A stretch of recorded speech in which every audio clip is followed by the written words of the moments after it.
TV tonight, right?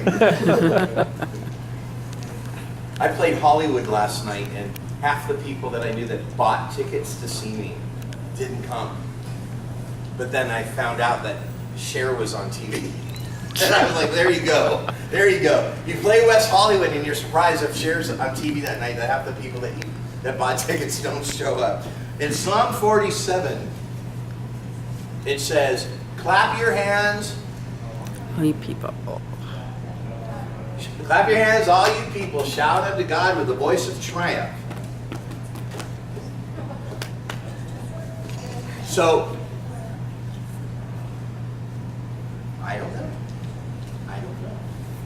Sounds to me like we should be having some kind of triumph in our lives. We should be having some kind of victory in our lives. I find that the victory is not mine. If one more person tells me how great I am and how victorious over stuff I am, I'm like, you know what, you're polite. I mean, I'm a performer, so I say thank you a lot to a lot of people. But the truth is the victory is the Lord's, and it's not just because of what happened on Calvary. It's because he shows up and he fixes stuff. That's why the victory is his. The victory is not that I'm singing. The victory is that when I sing, I recognize the presence of the Lord in my life. He shows up, and the victory is. And in Romans,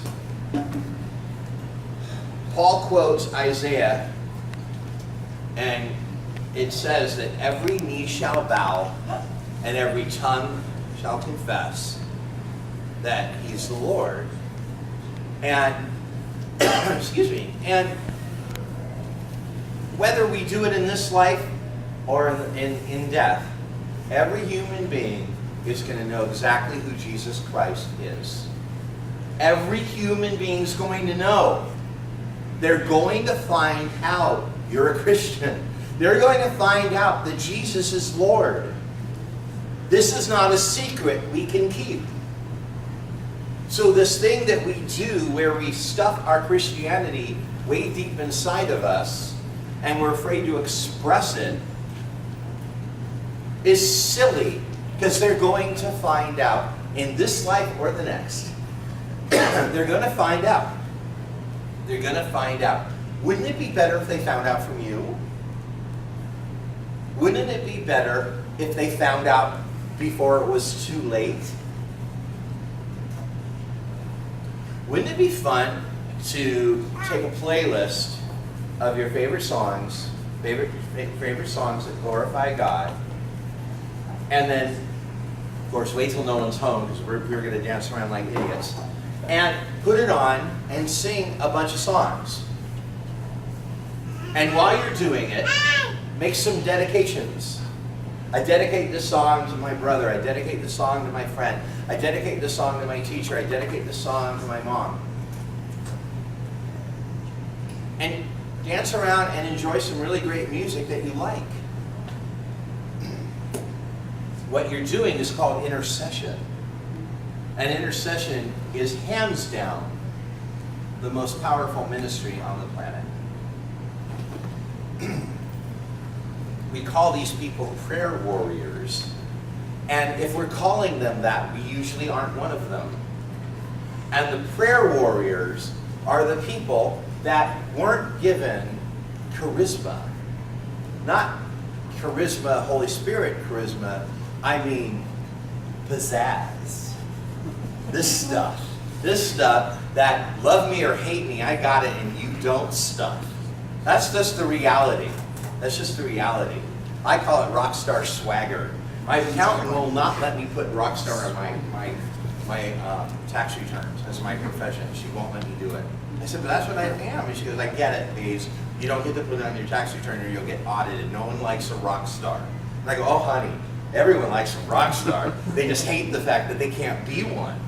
You know, and the prayer warriors are the ones born with none of that. And the stereotypical prayer warrior is the little old lady that has no life and has limited income, and she spends all her time praying for others. They're the ones keeping the rest of us alive. They're the ones keeping us on planet Earth. And of course, prayer warriors come in all shapes and sizes. And every once in a while, I'll slum and be a prayer warrior for about 5 minutes. But there are people who really master the art of intercession.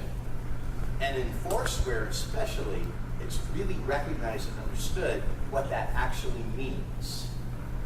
It means on earth as it is in heaven is happening because someone is praying. Someone is praying. And a lot of you people have a mom or dad or grandmother or a great aunt who prayed you into the kingdom. Most of us who are converts had someone who said, I can't believe you're a Christian. I've been praying for you for 10 years. You're on my list. It's on my bathroom wall. I've been praying for you, Daisy, for 10 years. And I run into you at church. I've met these people. And I'm convinced there's, someone, in China or something, some little old lady in China who all she does is pray for one person and she doesn't know who it is. I know it's me. I'm convinced. I have been adopted by a prayer warrior somewhere because I am convinced, and forgive me, people who are with me tonight, I'm convinced that the people I'm closest to forget to pray about me. You know how come I'm convinced of that? Because I totally forget to pray for the people I'm closest to. You know what I'm saying? You wake up in the middle of the night and realize I haven't prayed for my children in 4 weeks. Time to get out of bed and pray for my kids. But there's someone who's doing it. There's someone who's standing watch and standing guard over our souls. I'm convinced of it. I am convinced. And these people have the most powerful ministry on the planet. And I'm telling you, if you grab your little computer gizmo iPod, do we say iPod anymore? Whatever those things are now called that will be totally obsolete in 6 months and you've wasted your money on them.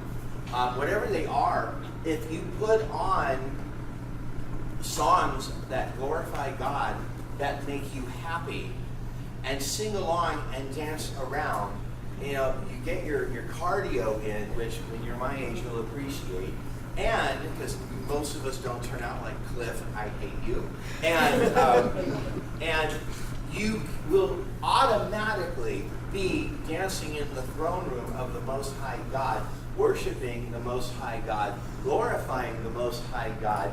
He will be fighting your battles, healing what ails you, solving your problems, and touching the people you know and love. And you are now interceding, just like that little old Chinese lady that's keeping me on the face of the earth every day. And I promise you, you do that, it becomes part of what you do. It becomes part of how you live your life. And you will do things like, oh, you're having a problem? Let's sing. Let's sing. Let's sing. I heard the song. And maybe it's a little weird for you to say to someone, let's sing. I don't care.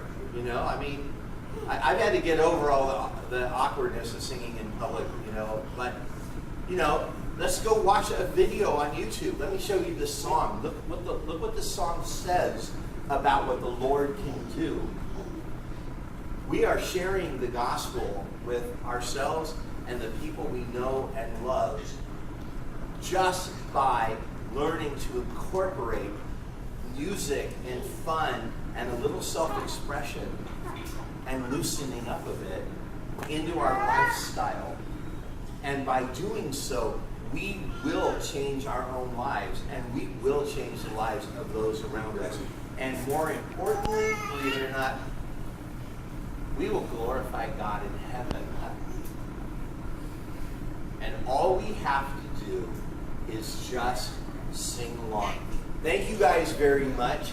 This was really cool to see you guys again. I came in on time, and I didn't have to do anything. I'm going to be sticking around afterwards. Please come and say hi. I have my